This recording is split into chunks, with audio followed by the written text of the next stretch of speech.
है आदर्श न्यूज बिहार। प्राणपुर थाना के द्वारा लगातार की जा रही है वाहन चेकिंग अभियान।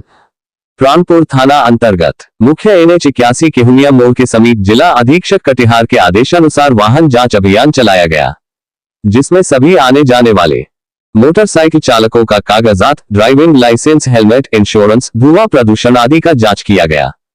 साथ ही मोटरसाइकिल की डिक्की की भी तलाशी ली गई।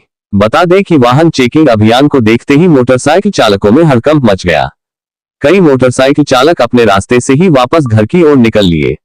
वहीं प्राणपुर थाना अध्यक्ष सह पुलिस निरीक्षक अमजद अली ने बताया कि पुलिस अधीक्षक के निर्देश पर वाहन चेकिंग अभियान चलाया जा रहा है, जिसको लेकर हमारे SI सतीश कुमार लगातार NH 81 मुख्य मार्ग सड़क के अलावे कई चौक चौराहों पर वाहन चेकिंग अभियान चला रहे हैं।